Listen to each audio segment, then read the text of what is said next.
What's up, guys? Josh from Cardfight Empire here today with one of the top 8 from the Jacksonville Bushiroad Regionals. Hey, what's happening, y'all? Edward Garcia. I played Aquaforce Thavas in Jacksonville tournament. Awesome, awesome.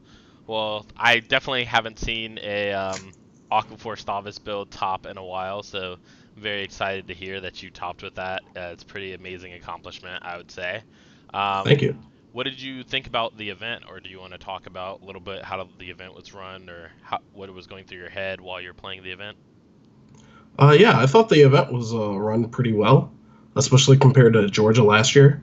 Uh, Georgia last year, there was like a line so far in the hotel, like it's just going up and down. I don't even remember how long we were standing in line before we could even go inside. This year, I think they were opening up early at like 8:30, and so by the time me and my friends came down at around 9, we could just walk in, register, get ready. It was pretty nice. Yeah, It set the mood. it's funny that you mentioned that because you just took my memory back to that event. And I remember how long there was like a really long regular line and then like a really short like pre-registration line because they did the pre-registration link at like the last second. So only like a couple people had pre-registered. Yeah, they like sent out a message to space, and I guess like some people knew there was pre-registration, but nobody else Exactly. knew. Yeah, So it's yeah. very like I guess like a unorganized event last year. It was definitely a lot more organized this year. You did stay in the hotel where the event was, right? Yes, I did. Yeah. Okay, so same as me. So basically, I did notice that too. Is like right when we walk down, like you literally walk in, like you're probably like in a line of like two or three people. The judges hand you your player number and your deck sheet, and then you just walk right in where there's like blasting Bushiroad music, which is the only Yeah, difference yeah, I that's would pretty say awesome. from last year. Uh, Yeah, I just walked in and I was like, "What the heck? It's so yeah. early for this." Yeah, yeah. But I did enjoy it. Hopefully they have a better sound system next year. yeah, I know they were kind of doing the best with what they had. the thing that I actually enjoyed about it is they just had like full versions of the songs that don't have full versions yet.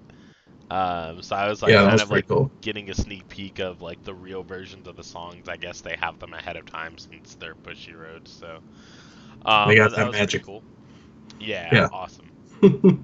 But yeah, the event was definitely really well run this year. Do you want to talk about why you ran Thavas or? Yeah, sure. I'm actually a career Aquaforce player. I've been playing since the original trial deck. I actually got into the game because of Aquaforce.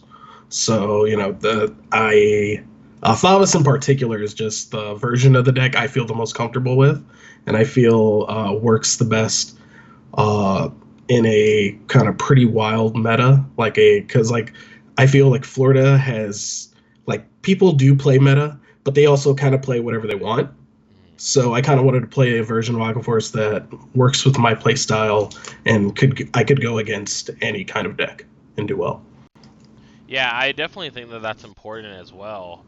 Because definitely when I saw that you topped, I was like, oh, that's interesting. Because usually when you see like an Aquaforce player top, they're playing Blue Wave because they have restanding Tetra Boil, Yes. or something like that. So it was definitely very interesting to see. Like I know that the Thavas, the second Thavas stride, the most recent one, is just Yeah, Wailing. really, really broken in my opinion. Like Oh yeah, what he's amazing. Oh yeah. Whaling's ridiculous. He probably closed out like quite a few of your games for you.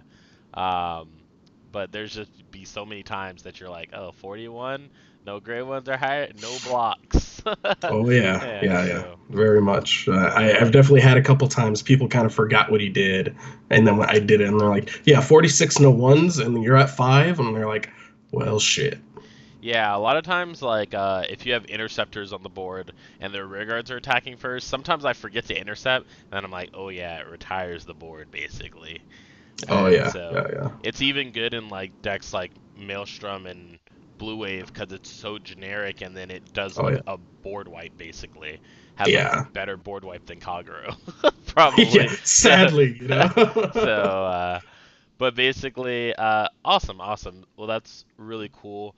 Did you play the Grade 1 Aquaforce Resist unit from Thavas?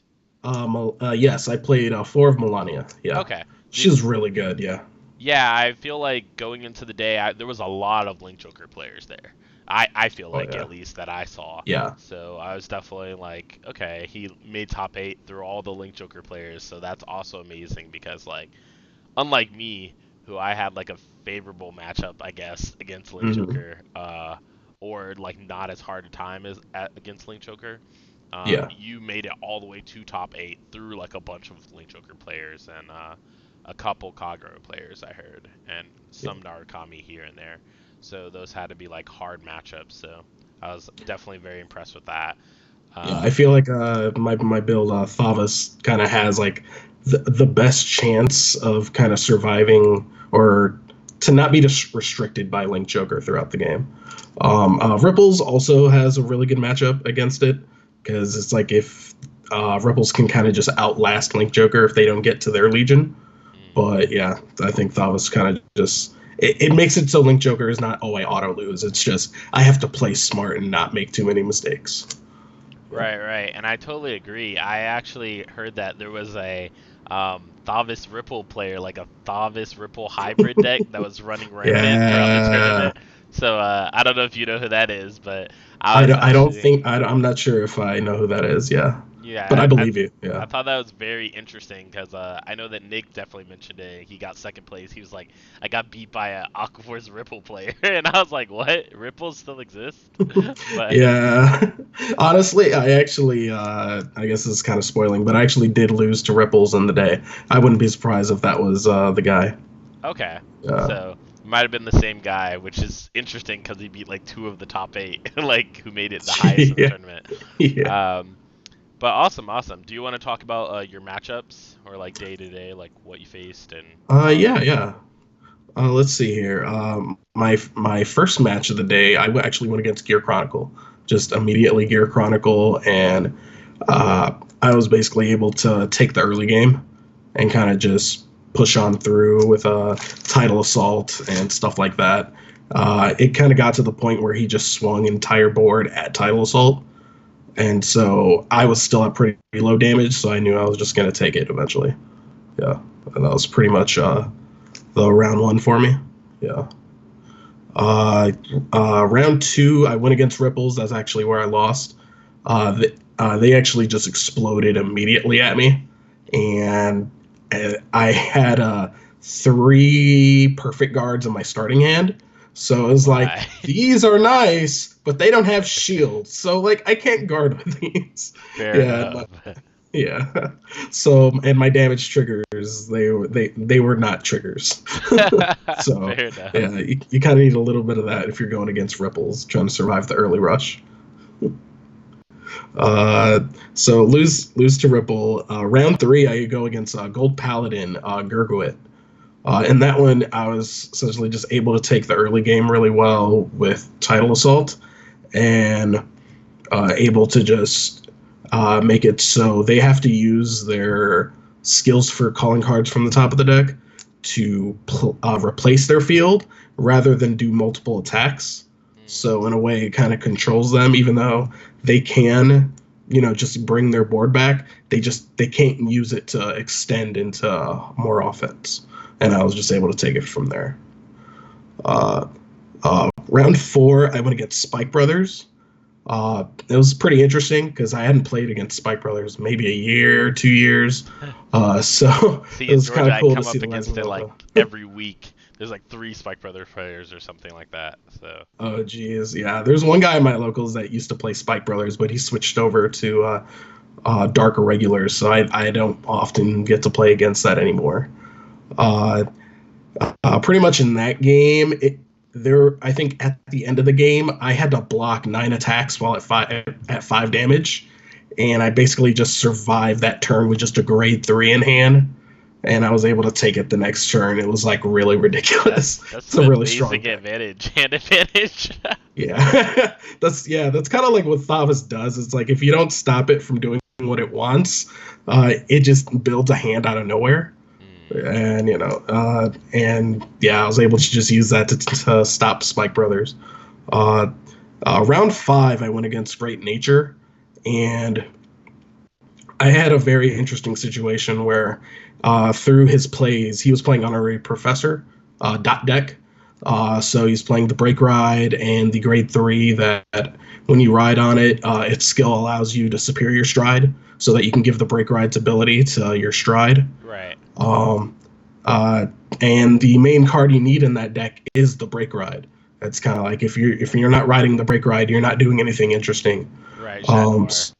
Yeah, Chat Noir. So early game, he uses the Honorary Professor starter to reveal Chat Noir, and he puts the other Grade 3 in his hand and discards a Chat Noir. So that told me he only had like 4 cards in hand. So that told me 2 of his cards in his hand were Grade 3s. And then he had already played out 2 of the Grade 1s, the Mika Saburo, that you choose a unit, it gains the ability at the end of the turn, it dies, and then you put a Grade 3 to your hand. So he chose Gifted Bear, basically, the starter? Yes, okay. Yes. So he does that, and he puts he drive checks, I believe it was a normal unit, and then he puts he retires a starter, puts 2 more Grade 3s in his hand, and so that just basically told me to go all in on him, because he just had 1 card to guard, and I had a hand where I had double Tidal Assault, so I just kind of rush him to 5 before he even gets to 3, and I just take it a couple turns later. Yeah. Yeah, that's definitely like if you're an Aqua Force player, you're like, all right, all in, boys. The train's going. Yeah. I even played out Perfect Guard just so I'd have a booster, because it's like, oh, he's not going to be able to guard all this. Like, no way. Yeah, so that's like when I talked to Adam, and he was saying that one of his matches was against a Shadow Paladin Luard player, and the Luard player rode Nemain, the 3K Grade 2. No. Yeah, so literally I know for Aquaforce, if you ride Nemain against them, you'll probably die. Like that turn. Yeah, like I'm calling it triggers, I'm calling whatever I got in my hand. Like literally like Tidal Assault can hit you after losing 5k base, and it'll be 4k and it'll still hit you by himself. Yeah. So yeah, that's ridiculous. Yeah, so shout out to that guy. He was a good guy. But yeah, he just shouldn't showed me all those Grade 3s. Right. But round 6, I go against Gold Paladin again. Gurgwit once again. This was a real close game. I had to.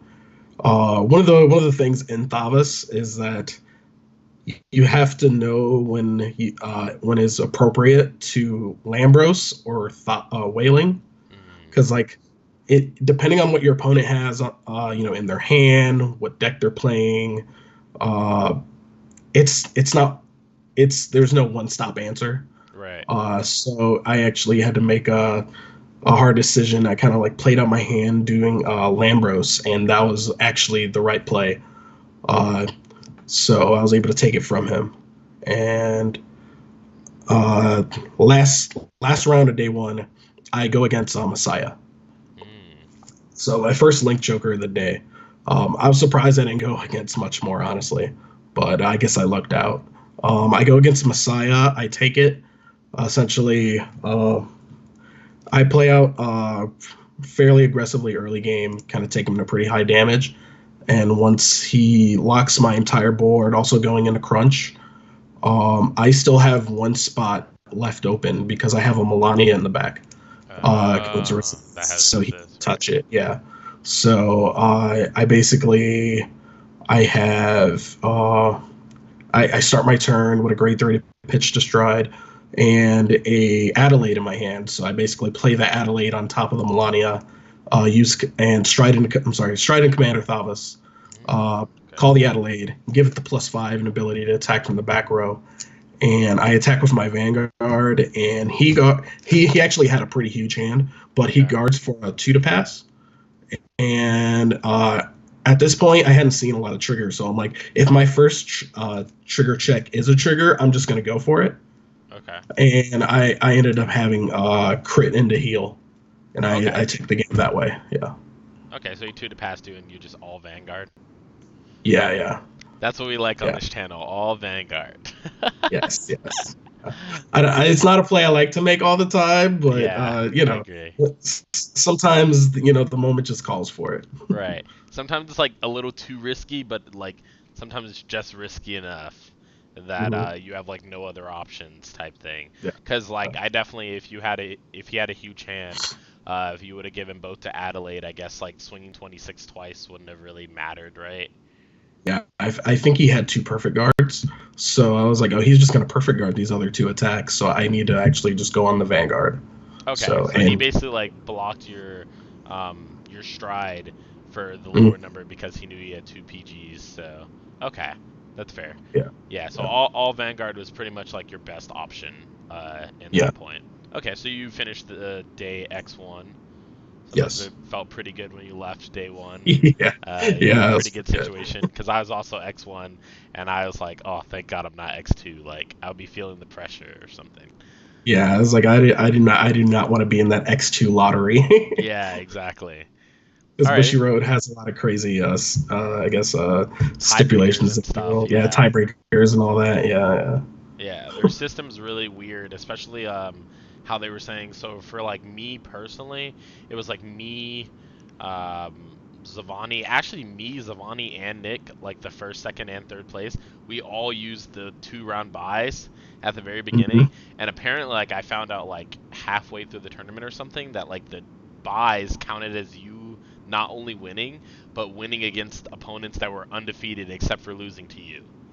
So literally in the system, it counted as you That's the beating best. someone who's X1. Yeah, I was like, so you automatically have like the best tiebreakers. That's OP. That's amazing. Yeah. So I was just like, okay, Bushiroad. It's funny because last year like buys were losses. If you got a buy in the Bushiroad tournament, that was like pretty much a really bad thing.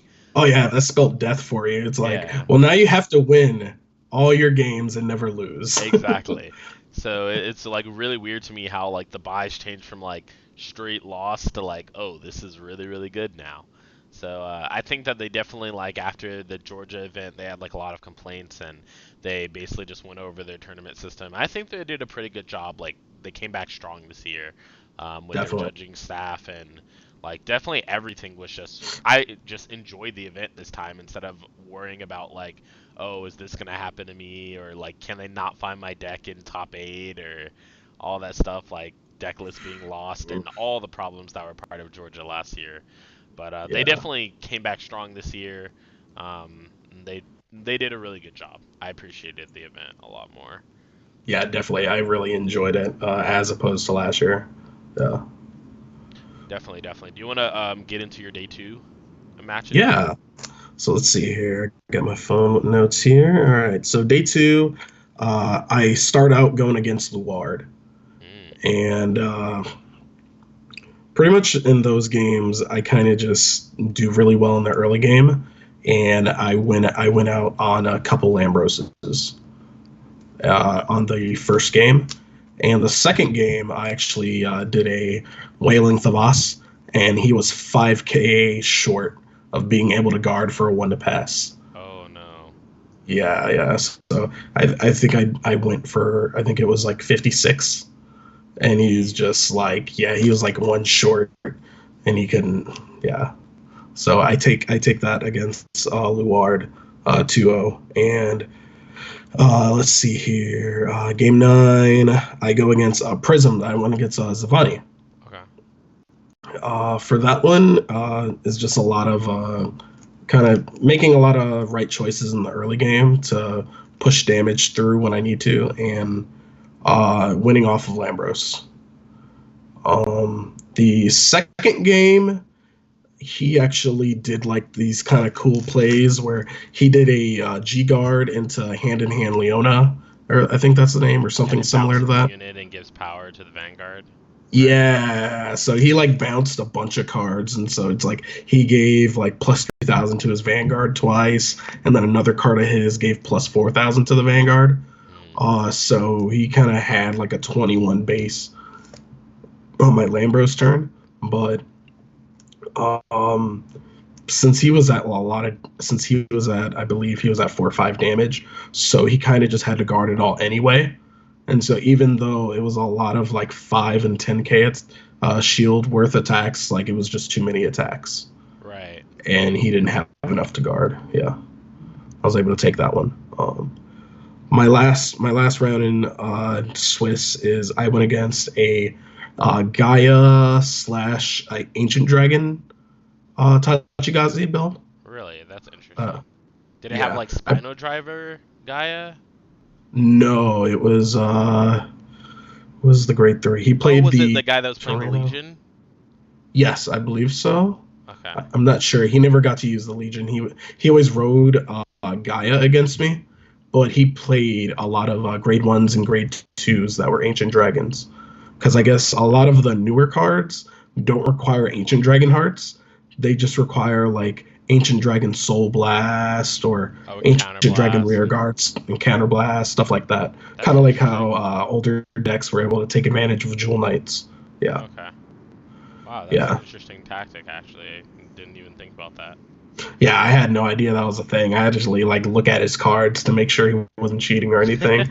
But he was a cool guy though. But yeah, game one, I kind of he kind of commits to board real early, and so I go into my first stride. Most of the times, most Aquaforce players they go first stride into Commander Thavas because that's kind of just the best overall first stride for like pushing that damage in. But I actually went into Aristotle this time Mm, because he's a deck that needs combo pieces just like me. So Aristotle, he goes third wave on attack, counter blast one, blow up a guy.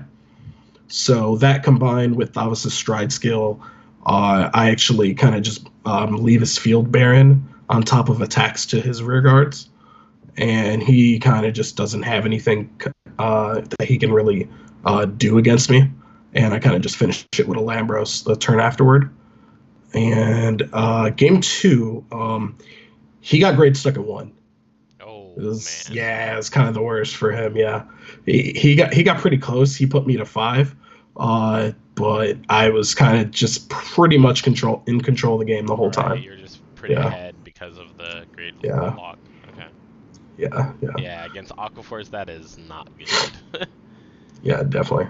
Thavas specifically, because like you don't want to play the game grade two game against Thavas, like because like a lot of times decks these days they can kind of ignore Sabriz now because it's like a lot of decks can't really do that much off of Sabriz play, but Thavas has so many cards that don't even cost counterblast and attack for 9,000. I have like Stacia that attacks from the back for 9,000. Stuff like that that I can still kill somebody off a Sabriz play. Yeah, Like, Sabri's yeah. is I think definitely like a lot of people underestimate Sabri's turns. Even when I was playing Luard, like I would say I used Sabri's like in 6 matches or something like that because people just wouldn't ride to grade 3 against me, and I'm just like, all right, I'm just gonna ride anyways. And Sabri's, they're like, you can't do that much, and I'm like, yeah, retire Morfessa, Morfessa's ritual. 21, and then they're just like no guard. I'm like, oh cool, call a grade 1, soul blast 1, draw, attack you again, and just like a bunch Yeah, of crazy stuff. But I think that like Sabriz is always a card like ever since it came out that definitely influences games and impacts them very heavily. But some for people sure. don't seem to think so, and those people are usually the people getting games taken from them by Oh Sabriz, yeah, I would yeah, say. definitely. Yeah. But do you want to talk about your top 8 match? Did you face Nick? Yes, I actually faced Nick. Okay. Yeah. So Wow, so that's pretty rough. yeah, it's definitely kind of the hardest match for me. Uh, it's kind of one where it's like it's not unwinnable, but like there's not a lot of room for mistakes, Right. uh, and I have to play correctly, um, and actually have like a little luck in there. So like any card game. But so against him, at this point, uh, the amount of time it took to go from end of Swiss to actually playing top eight was Yeah, kind of I remember like we a were sitting lot. there for a while. Yeah. Yeah, so at this point, I'm definitely getting I'm a little more tired than I thought I would maybe be. I've kind of not necessarily in my groove because it's like I finished Swiss going 10-1, so I'm kind of in my zone, ready to play, Right. and I guess I kind of just fell out of it, and uh, when with all that waiting and just a long day, Right. like anybody has to go through. But so game one, I make a really bad misplay, where essentially, well, I guess the turn before, Nick goes into grade three. He Chaos rides Bringer? his Chaos Bringer. Okay. He locks my back row, and he kind of uh, uh, commits to board fairly hard. He only has like uh, uh, basically he's got five rear guard circles full, Okay. and kind of attacks me pretty hard and gets double crit. Yeah, and Yikes. I'm at three, so I go to five, and I have to like guard with a heal and a draw trigger. When generally I want to save that heal, for G guards and all that. And so on my turn, I draw. I'm about to ride, and uh, through no fault of his own, Nick is just uh, kind of suddenly kind of reminds me that he needs uh, basically to let him know Your main uh, phase? main phase Yeah. for Chaos Bringer, and I guess that kind of just throws me off because I'm not, for Vanguard of all games. There's not a lot of interaction Right, on or on the your opponent's turn, yeah. turn, yeah, on your turn. So that kind of throws me out of my zone, and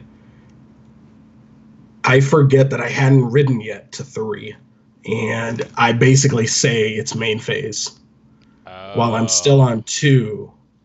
And yikes. so, yeah, he does this thing, and I'm like, oh shit, I haven't ridden. And I try to ride, and he was like, look, man, it's already main phase. And we Right. talked to the judge, and it's kind of like, yeah, nothing we can really do.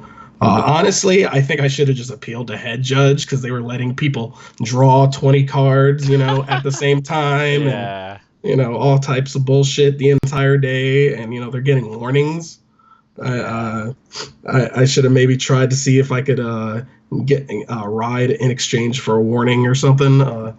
But I messed up, and he takes the game shortly after. Mm. I'm not really able to make anything happen, and game two.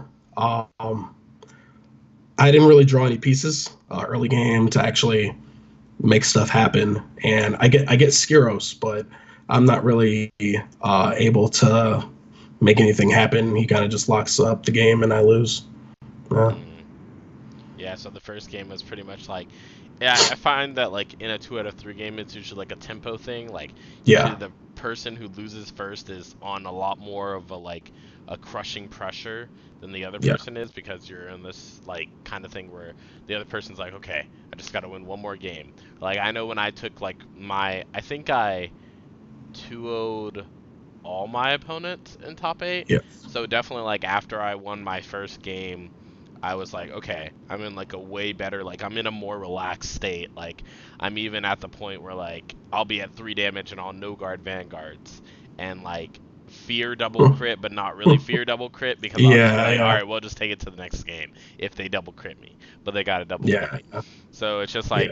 like in a situation where I was like X1 in the game in like the actual match. Like if I lost the first Mhm. game, like literally every Vanguard attack would scare me, and I literally just be like PG because I don't want to get like I don't want to be Yeah, out of the tournament. So it's literally I like feel you. it's a lot more like competitive crushing pressure than people realize. I think. Yeah, Um, Definitely when you were saying about starting top eight like in a while, like it was like a long enough break for I was gonna say for me to walk around, but I attempted to walk, or yeah, I did walk around, yeah, because I just had a mhm. judge like he basically just said, oh, let me hold your deck here, and then I ended up like walking all the way back to the booths, like talking to my friend, and my friends were like, did you win your first top eight match? I was like, it didn't even start yet. They're Exactly. like, you've Yeah, been gone for so long, and I was like, yeah, I know. And I was like, but I pretty much have to be back up there before top eight starts, or if they can't find me, they're gonna give me a game loss for one of my first top eight match. So I have to be back up there. So I did have to be back up there in like 10 minutes from when I walked all the way back to the back of the room. But that room was pretty Hmm. long. Like it took me like 2 to 3 minutes just to walk all the way back, and then 2 to 3 minutes just to walk all the way back up to the front. So it was definitely like a little while. Like I took a bathroom break, like went and talked to friends, I went and checked on like how my other Georgia people were doing or whatever. So it was definitely like a good 20 to 30 minute, maybe longer, in between top eight, and a lot of people like it throws them off because they're not used to that, you know. They're in Yeah, this yeah. like competitive, like, okay, I'm ready to like go right back into my next match, just like the Yes, Swiss yes. rounds have been going, and I'm Hmm. focused and I'm in the zone. I know my combos, like, because sometimes like it's like muscle memory too, right? So Yeah, yeah. you have like you're playing a game, and when you're going from round to round to round to round to round, I had a lot of games where I was just like playing my playstyle, but I wasn't thinking about my playstyle. I was just auto playing my playstyle from like a previous game. So I see, I literally, see. like when you're going match to match to match, you're just like you don't even have to think about what you're really doing if you know your deck well enough, Definitely, because you definitely. just know what the best play is like Hmm. off reflex, you know. So definitely when you have like a time where you're calmed down, it's almost like athletics too. Like you're good and warmed up, your adrenaline's going, your like thoughts are pumping, your brain's going good, and then you take a little time to like slow down, and you're like, wow, I'm really tired or I'm really hungry, and then you start to like focus on that thought, and it like drives you to like make misplays and stuff like that. But Yeah, definitely. yeah, definitely the first game that you explained to me was like very unfortunate. Yeah, it's Um, unfortunate, but like Nick's a good guy. Actually, I guess probably what I actually admitted was actually after I realized how bad I fucked up, I actually like slammed my hand on the table and I'm like, fuck, like not mad at him, but mad at right. me Like for mad at messing up. yourself, Yeah, right? yeah, definitely, like definitely not mad at him because it's like he's just playing the game. It's like Right. I'm the one that said it was main phase and all that, but it's like. Yeah, I was definitely not happy at myself because it's like if I die to like double crit or whatever, it's like one thing. It's like I won't feel so bad. But Right. if I lose to me messing up, like in a very tight match where it's like Chaos Breaker's probably one of the hardest matchups for me. It's like I do have tools to deal with it, but like I have to do the right thing at the right time. I Um, agree. yeah. So. Yeah, I played against Nick twice, so I definitely know like all the like just knowing like I don't really know how to explain to people how I think about it, but Mhm. when I'm thinking about like stand phase or stand and draw, like I just think about the show basically. So just like stand and draw, so like stand phase, draw phase, ride phase, main phase, and then like stride phase is a part of ride phase. So like Yeah. literally when you're using like on stride skills and stuff like that. So like when I had to use Luard, like I basically had to think like, oh yeah, I have to let Nick know when I'm in main phase. So I just can't like keep continuing going on with whatever I'm doing. Hmm. But that also sometimes affects what I will play from Hmm. Luard's skill because once he goes into Chaos Breaker, there's like certain things that I know that he's gonna lock from that point forward, Hmm. or that I'm giving him the ability to lock by placing it down on the board, or if I need to retire it, if I need ritual. So there's like a bunch of things that you have to think about, which is a lot of people think that Luard is like an autopilot deck. I definitely do not think that that deck is autopilot. Like there's just so No, much no. stuff that you have to think about. But Yeah, that deck definitely has a lot of decision trees for sure. Yeah. yeah.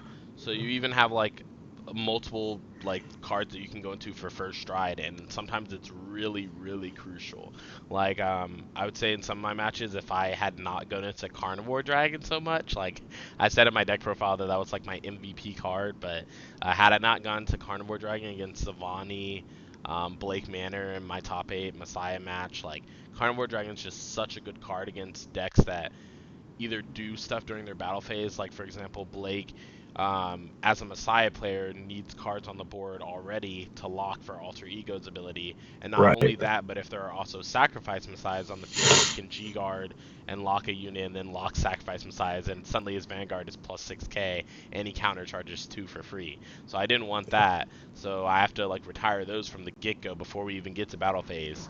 Because For once you're in sure. that first attack in battle phase, they can just G guard your first attack, whether it's rear guard or vanguard, and it doesn't matter. They already got it. Same with Zavani. Like once he uses his G guard, it's already too late for you.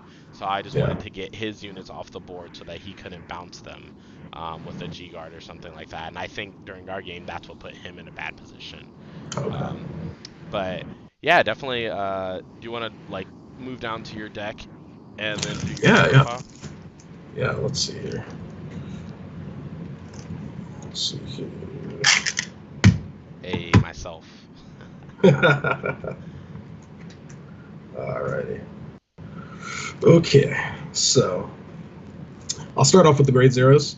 Uh, First up, I have Kelpie Rider Mitros. He's my starter. It's a card that a lot of Aquaforce players really don't like. They generally prefer Andre. Uh, my opinion tends to go the other way because of the way my build is. All my important cards already stand up through their own effects. So uh, giving them the effect to stand doesn't really help me at all. I don't really play a lot of tech cards because this is Aquaforce, and I don't have ways to superior call out of my deck, or I don't have draw power until I already have rear guards on the field that can draw me cards. So Mitros is just better for that.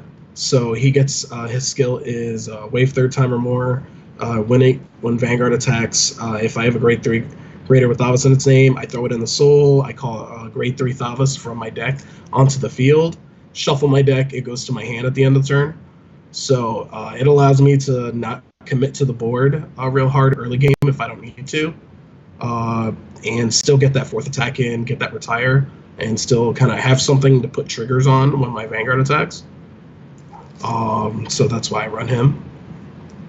So let's see here. Next card is I play 4 Kelpie Rider Petros. It's a critical trigger for Thavas.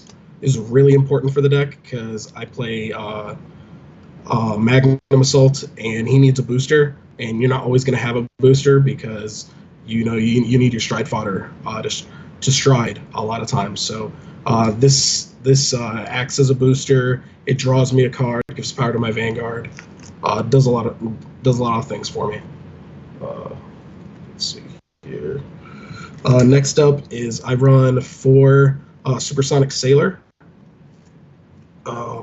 So I basically toss it in the soul, get a counter charge. Is really good for the deck.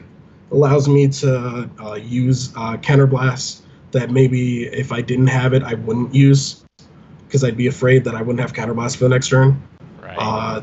And generally that allows me just more attacks, more drawing, stuff like that. And helps me build soul. Next up is Battle Siren Malika. Draw trigger. Aqua Force needs its pieces, so gotta run draw triggers. And in a world where link jokers exist, I think stand triggers are still a liability for Aqua Force. So I'd rather draw cards than restand a guy, since majority of my cards restand anyway. And then of course heal triggers. Not much to say about that.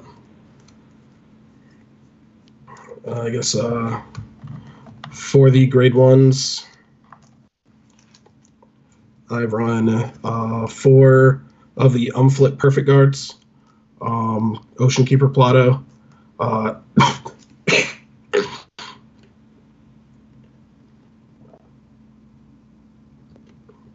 apologize.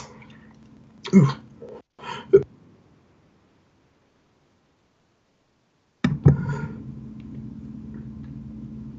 Sorry about that. I'm still kind of fighting a cold here. No, it's okay. You're good. You're good. Oh man.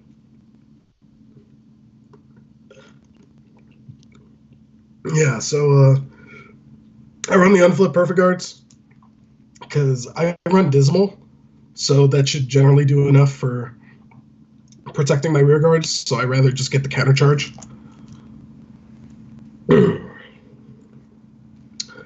4 Nickies, the pitch to stride. Got a stride. It's a stride deck, you know.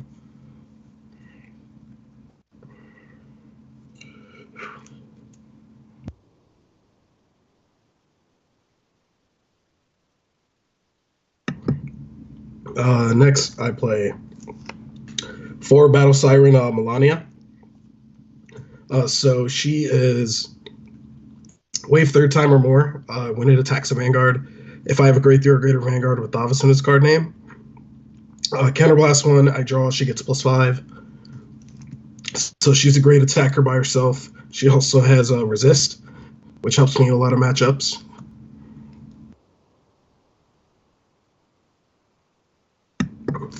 And for the last grade ones, I run Battle Siren Stasia. Basically, GB1, when it's in the back row, it can attack from the back row, and it gets +3 when it attacks. So it helps me get extra attacks in, bully rear guards, gets me 4th battle without counterblasting if I need to. So great card for the deck.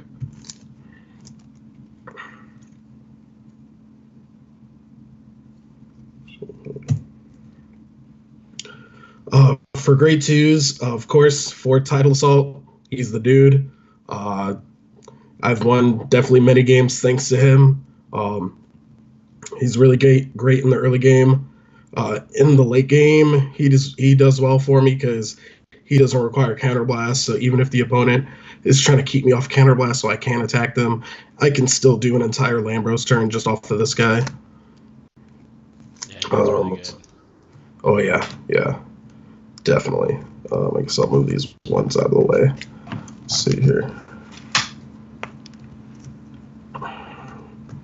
Okay. Next, I run 4 Magnum Assault. So his ability is at the end of the battle that it attacks a Vanguard. If it's boosted, Counterblast 1, he'll stand up and get +2,000. So he does a lot of work for the deck as well. Even if I don't have like a 7k booster for him, he still does enough to at least attack a Vanguard. It definitely helps me in real key situations. And then probably the best grade 2 that's not Tidal Assault is Battle Siren Adelaide. I play 4 of her. So when she's placed on Rearguard Circle, I Counterblast 1, Soul Blast 1. If I have a grade 3 greater with Thavas in its card name, I pay the cost, and then she gets +2,000. And until end of the turn, she gains the ability that once per turn at the end of the battle, it attacks a Vanguard, it'll stand back up. So she puts in a lot of work, especially even in my bad matchups, where she kind of just does 2 complete battles on her own, attacks the Vanguard the entire time. Great for stacking triggers on, all that stuff. That's my grade 2s. Of course, grade 3s. For one who surpasses the Storm, Thavas. He's the main guy of the deck, so you got to play 4. So his ability is when I stride on top of him, he gives the Vanguard the ability that when any of my cards attacks for fourth battle, I choose 3 of my opponent's units, and they choose one of those cards and retire them. And it just really helps because it's like no counterblast. In addition to getting all those attacks out, I also mess with their board a little bit. It can kind of just sometimes mess up my opponent in ways they're not thinking about, especially if they don't have ways to call board. And GB2, I don't think I used it all tournament. I rarely ever do in general, is GB2 is when it attacks a Vanguard. If it's 4th battle or more, it gets +1 critical, and the opponent can't call grade 0s to Guardian Circle from hand. So it's like a Silent Tom with a crit, and it doesn't really do much now that we have G guards, but it's if I have to, I'll do it. Right. And it just give you a backup for not being able to stride. Exactly. So my last grade 3 I run 3 Jockey of the Great C Skiros. He's essentially my back. He's who I ride in control matchups most of the time. He has two abilities. First one is GB1, continuous. All units in my front row rearguard circles get resist. So this stops a lot of decks from messing with my front row. They basically have to do stuff like VMAX, stuff like that, that's going to attack the entire board rather than retire, or effects like Blaster Joker that don't target, that affect the entire board to mess with my board. Second ability is when I ride it, I choose one of my units, and it gains the ability wave third or more when it attacks a Vanguard. I check top 5 cards in my deck for a grade 3, put it in my hand, shuffle the deck.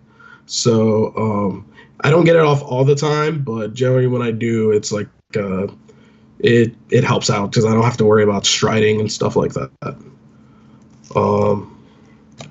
Those are my grade 3s. Let's see here. I'll go into my strides.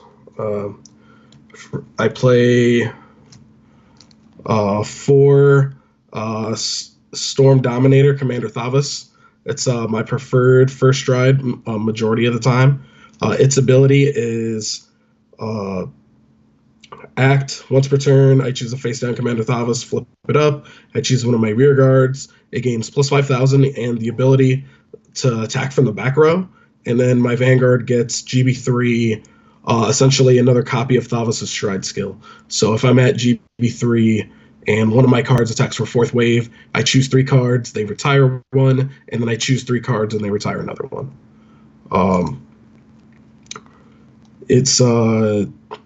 I rarely go into it more than once, but I like to have the extra 2 just in case I'm in a situation where I'm going for my second stride and the opponent is at not 1 or 2 damage, and I just really don't want to commit too much to board. It's helpful in those situations, or if I'm going against the control matchup, sometimes I may need to do it just because I don't have a lot of cards, stuff like that, just so I can continue to apply pressure to the opponent. So that's Thavas. Yeah, definitely seems like running 4 is a good idea for, first of all, it's free, right? If I'm not mistaken. Oh yeah, so straight up free. Free good strides are really good, but. Oh yeah. Yeah, it's kind of, it's like there's a reason if you play pretty much any Aquaforce deck, you're probably going to stride into him first stride unless you're at GB2. I also just thought about it, and most Aquaforce strides are free. Lambros is free. Welling Thavas is counterboss 1, which is nothing. Yeah. Aristotle's counterboss 1, I believe, which is nothing. Yeah.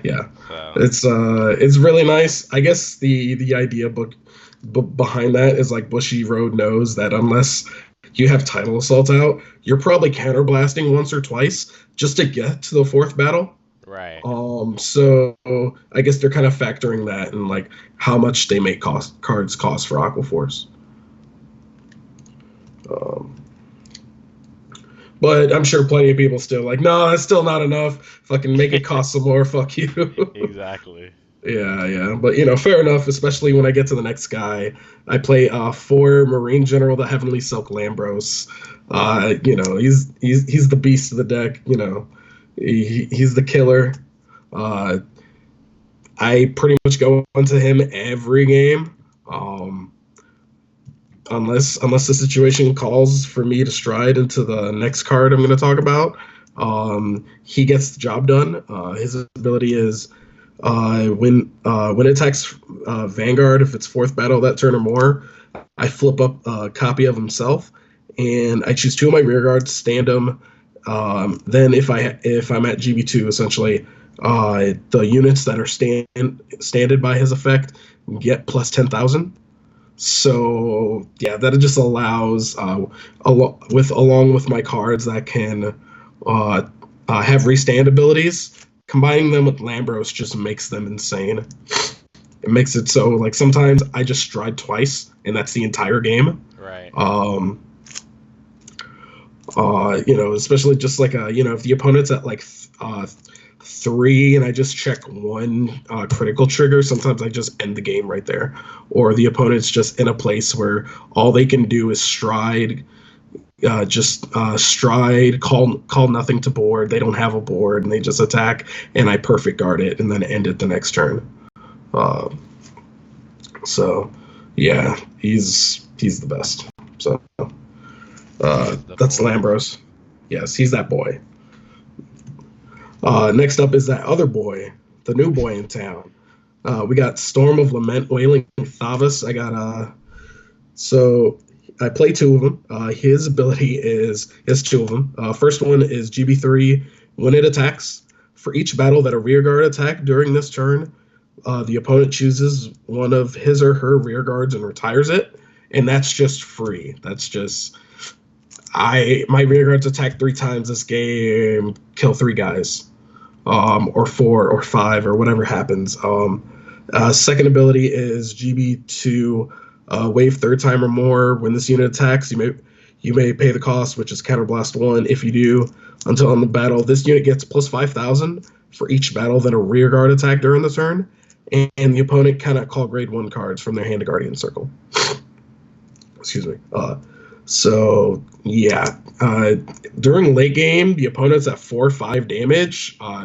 He kind of creates an effect I like to call abandoned ship, where it's like the opponent will have like a nice, clean board set up, ready to do what they need to do with it. And because of what he does, they'll just intercept when everything is like, I really need this for my next turn, but fuck it, he's going to die anyway. Intercept. Exactly. Yeah. So he's really good for controlling the board when I need it, or just, just pushing that extra damage through. And he's also another reason why I play 8 crit instead of playing some number of stand triggers, because sometimes the opponent just isn't going to have enough to guard, and they'll just guard my rearguard attacks and take him. Yeah. And so you gotta have that crit pressure for that. He's definitely the boy that'll take your lunch money. Oh yeah, like take your lunch money, take next week's lunch money.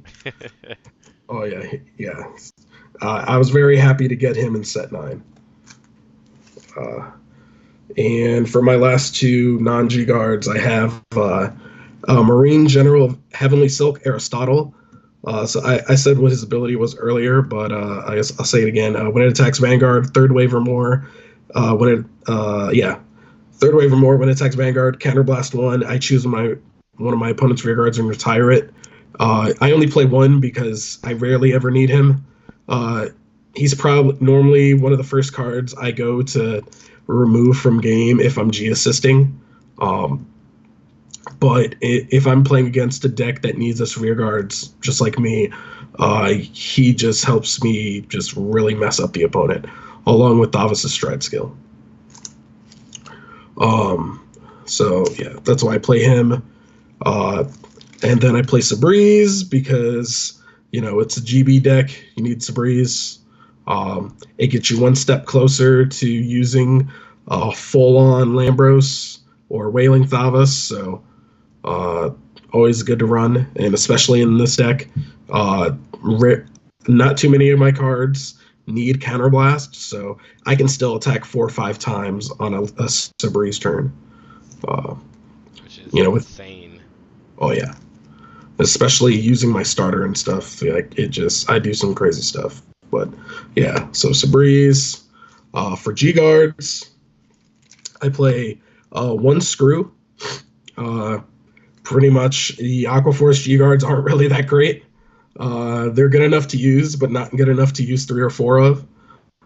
So when I'm in a situation where my blind spot essentially right now until Fighters Collection is the 3rd battle, none of my cards work. None of the Aquaforce G guards really work when the opponent's attacking for 3rd battle. So Screw's in there for that. Yeah, that's pretty smart, actually. Yeah. And so I play 1 Blue Storm Deterrence Dragon, Ice Barrier Dragon.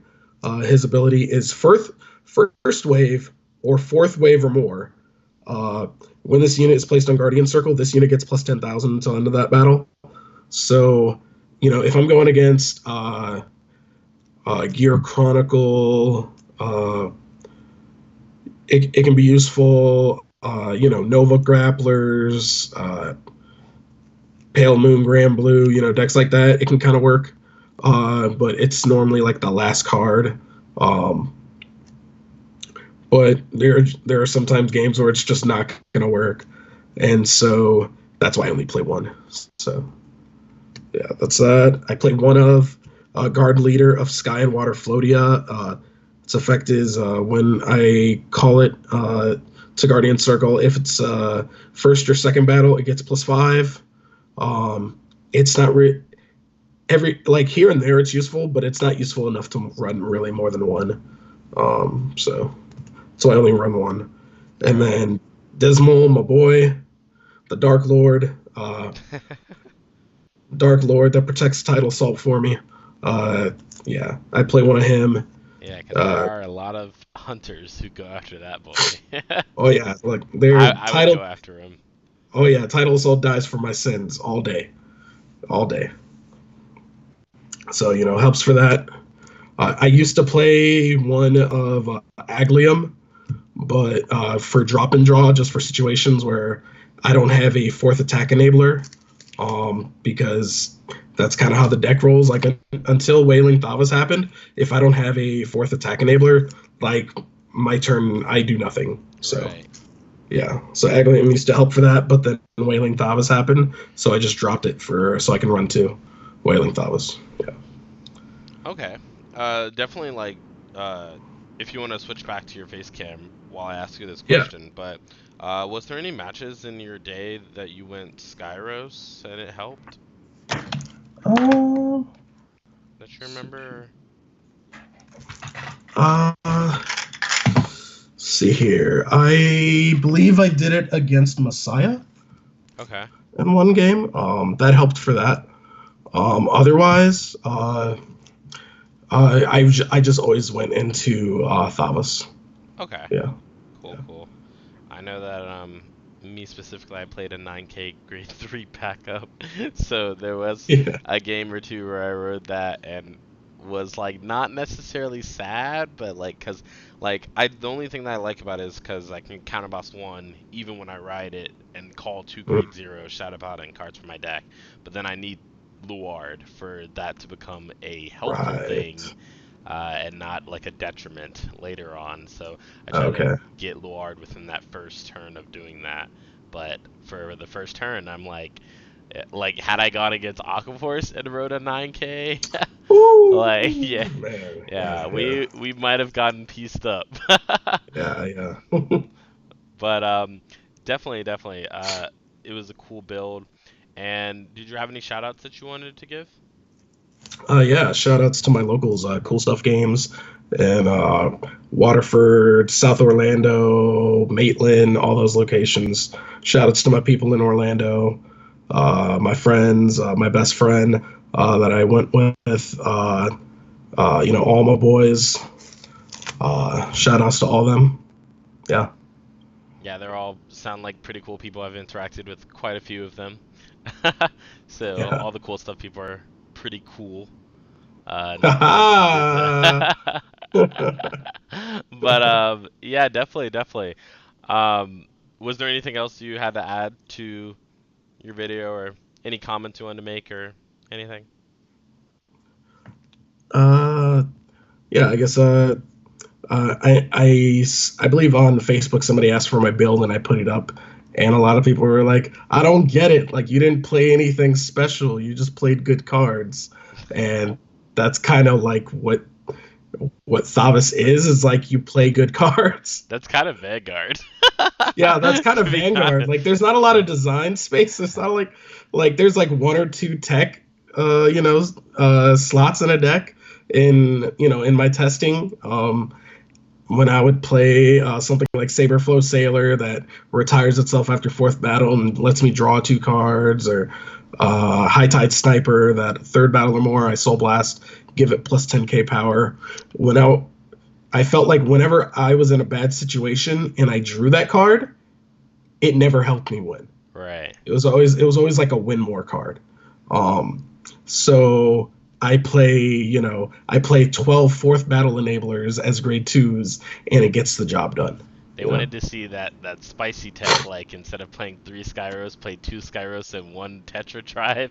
And even though that Yeah, Tetra yeah, Drive yeah. wouldn't win you games, if you would have posted a deck list like that, it would have been like, it was the Tetra Drive. I know it was the Tetra It Drive, but it must have been wasn't. the Tetra Drive because Aquifers never tops. It must have been the Tetra Drive. The... TCG player Tetra Drive sold out. Yeah, exactly. Like $60 for every copy.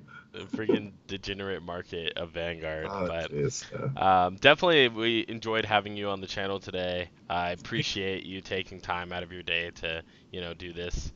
And with that being said, we're gonna close out. And yeah, guys, if you liked the video, like, comment, subscribe as usual.